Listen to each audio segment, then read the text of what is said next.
Mulheres de Esperança. Olá, querida amiga, estamos contigo para mais um tempo juntas. Damos aqui início ao nosso programa Mulheres de Esperança de hoje. Olá Inês, olá amigo ouvinte, hoje é o segundo episódio da série sobre divórcio. Já ouviste o primeiro? Achas importante falarmos sobre este tema? O que mais te impactou no episódio anterior? Podes contar-nos tudo, é só ires às nossas redes sociais e deixares o teu comentário ou enviares uma mensagem privada. Vamos gostar de saber tudo o que pensas sobre este tema. Neste segundo episódio vamos abordar também algumas questões importantes. Entre elas, quais as fases pelas quais se passa durante o divórcio ou de que maneira podemos passar por um divórcio de forma saudável. Num processo difícil como este, as emoções são algo que devemos cuidar de forma intencional. Apesar de ter consequências negativas, queremos dizer-te que é possível superar esta etapa de forma saudável e bem-sucedida.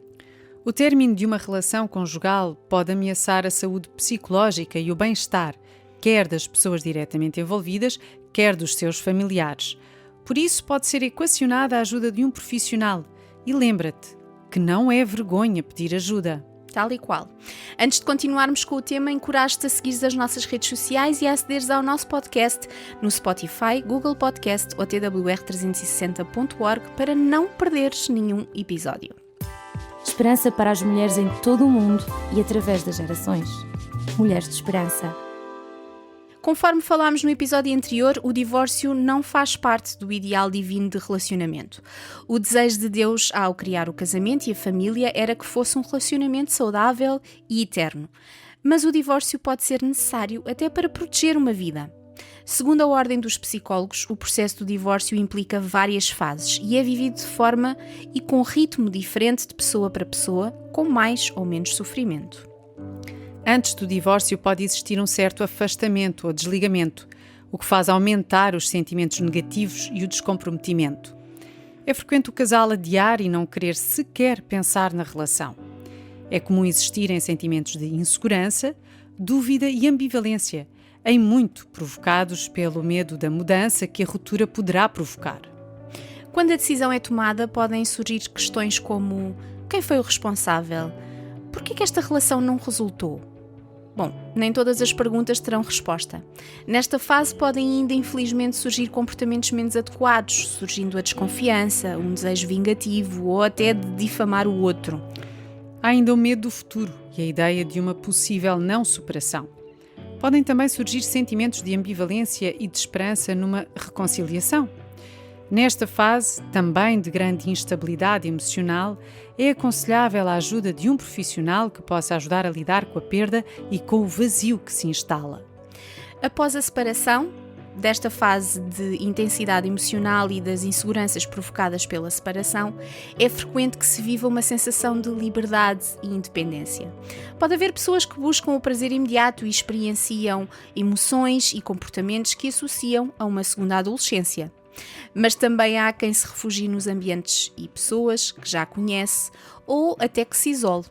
Em ambos os casos é necessário investir no autocuidado e evitar ultrapassar alguns limites, como por exemplo o consumo de drogas, álcool e até comportamentos sexuais de risco, bem como o descurar da responsabilidade e das obrigações.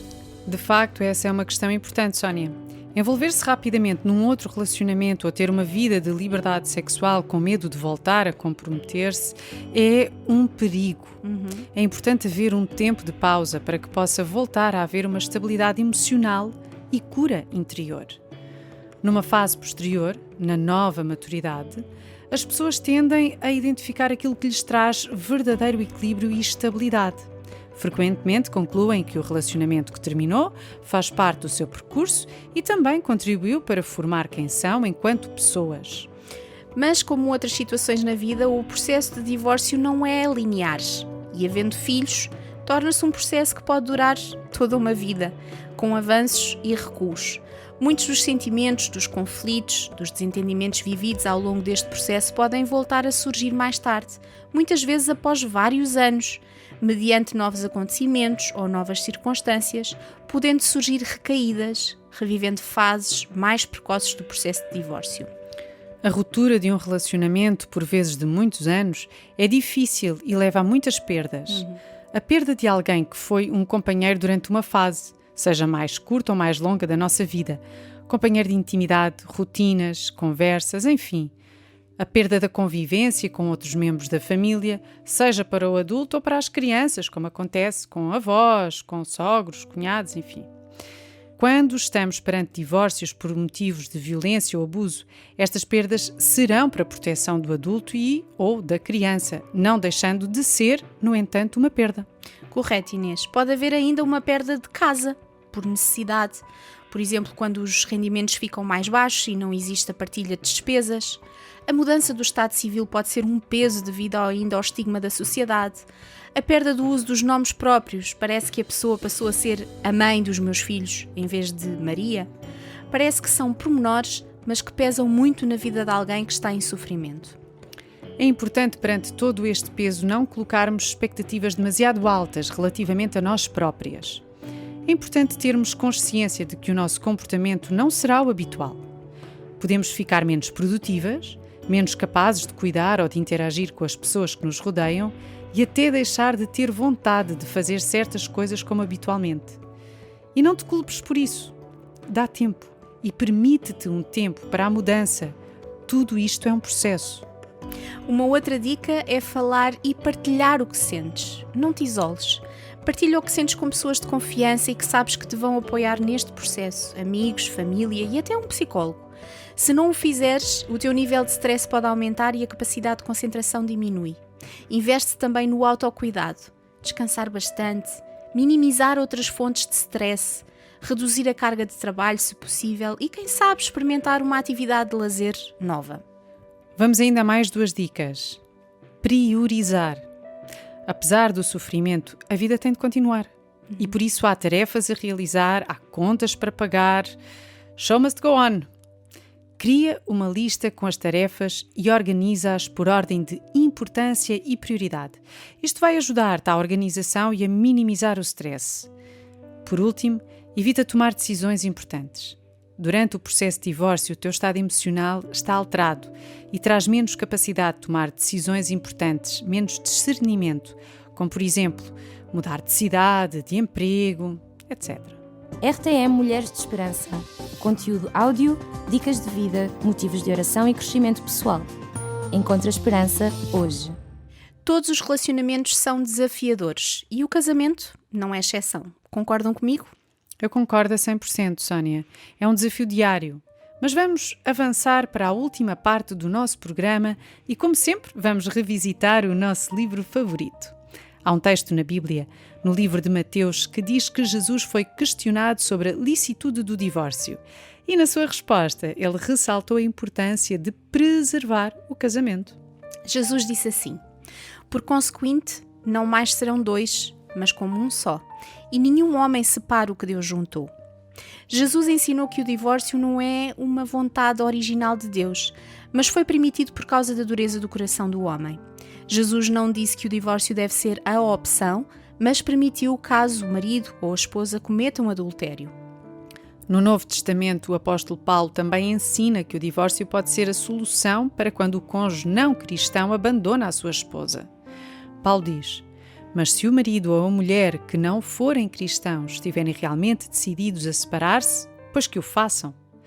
Em casos desses, o marido ou a mulher cristãos não devem insistir para que o outro fique, porque Deus quer que vivamos em paz.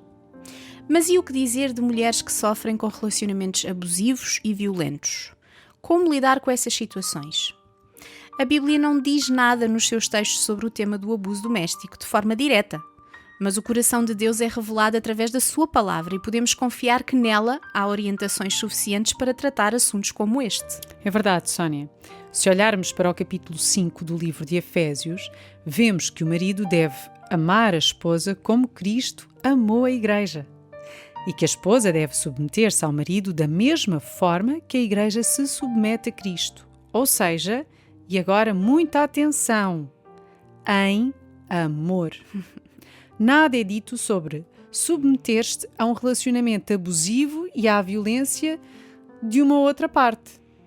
Deus quer que vivamos em paz e não sujeitas a maus tratos. Como comunidade, não devemos permitir que haja situações de abuso no nosso meio.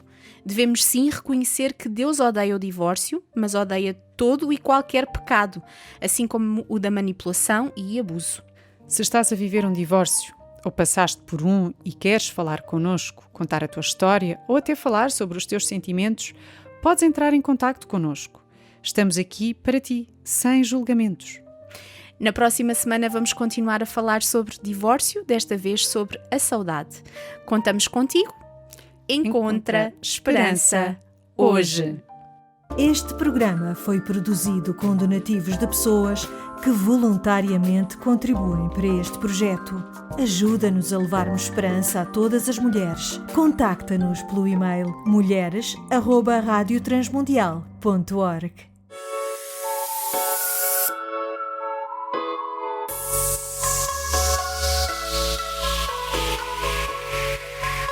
Mulheres de Esperança.